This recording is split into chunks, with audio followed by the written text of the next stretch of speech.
Hello and welcome to my channel. So I'm guessing you all know about the time Colonel Blood stole the crown jewels in the 1600s, and we will get to that later. But did you know that the crown jewels were also stolen before that in the 1300s? So before the crown jewels were kept in the Tower of London, they were kept in Westminster Abbey, and the room that they were kept in was supposed to be impregnable. But on the 6th of June 1303 they were stolen. So King Edward I, who was the king at the time, ordered for the abbot and the monks of the abbey to be arrested because this so seemed like it was an inside job. So they were imprisoned in the Tower of London, but they were soon released because the items that were stolen soon started turning up in brothels and pawn shops. So inquiries identified Richard Pudlicott as the person who had done the robbery, and he was arrested with £2,200 worth of stolen goods in his possession. But who was Richard Pudlicott?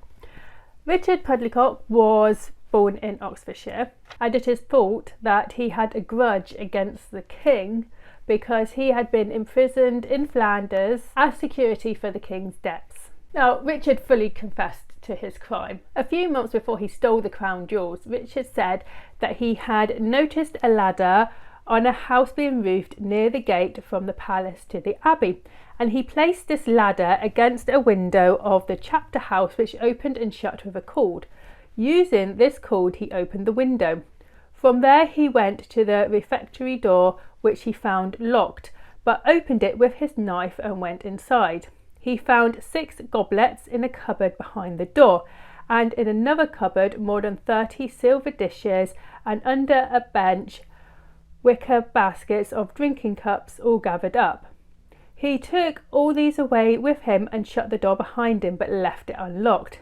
This was how he knew the layout of the abbey, where the treasury was, and how he could get in. Then, 8 days before Christmas, he came there to break in with tools acquired for the job, namely 2 chisels, large and small, a knife and some smaller iron engines, and he worked at night until a fortnight after Easter, and on the night of Wednesday, the eve of St. Mark, he got into the treasury, stayed inside through St. Mark's Day, sorting out things he wanted to carry off.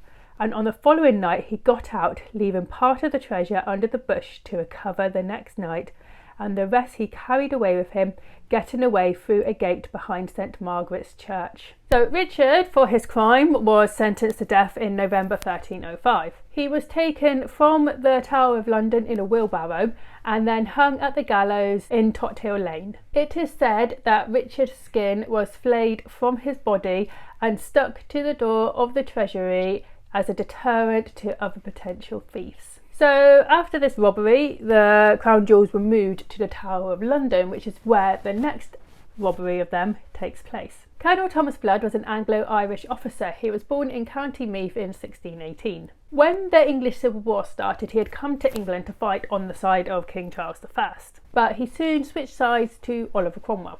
After the execution of King Charles I, Thomas was made a Justice of the Peace and granted an estate. But when King Charles II was restored to the throne in 1600, Thomas fled back to Ireland. While he was back in Ireland, he joined a plot to seize Dublin Castle and take the governor, Lord Ormond, prisoner, but this plot failed.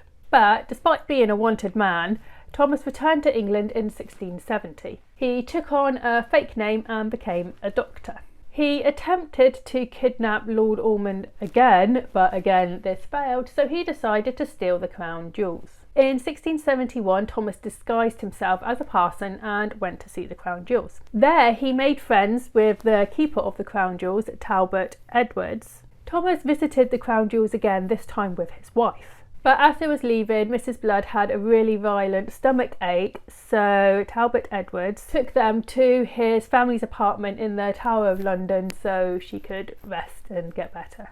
Thomas returned a few days later with some presents of some gloves for Mrs. Edwards as a thank you for looking after his wife. And then the Edwards family and the Blood family became close friends. Thomas proposed a meeting between the Edwards' very pretty daughter and his wealthy nephew, and the Edwards were delighted with this. So on the 9th of May 1671, Thomas came back to the Tower of London with his nephew and 2 other men.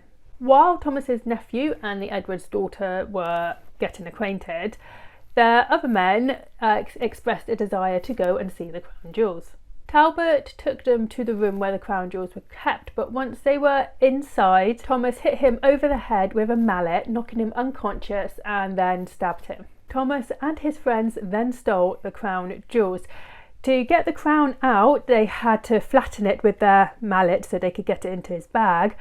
Thomas put the orb down his trousers to try and get it out, and they found that the sceptre was too big to go in the bag, so one of his friends tried to saw it in half so they could get it in the bag to get it out. But while they were trying to saw the sceptre in half, Talbot woke up and started to cry, "Murder, treason!" So they dropped the sceptre and tried to escape. Thomas Blood was arrested as he was trying to get out of the Tower of London, but when questioned he refused to answer any of the questions, only saying, "I'll answer to none but the king." Thomas was taken to be questioned by the king, and he knew that the king liked bold scoundrels, and he hoped that his Irish charm would save his neck. And it did. King Charles II pardoned Thomas Blood and gave him Irish lands worth £500 a year, which was a very lot of money in that time. Talbot Edwards recovered from his injuries. He was awarded by the king and spent the rest of his time in his job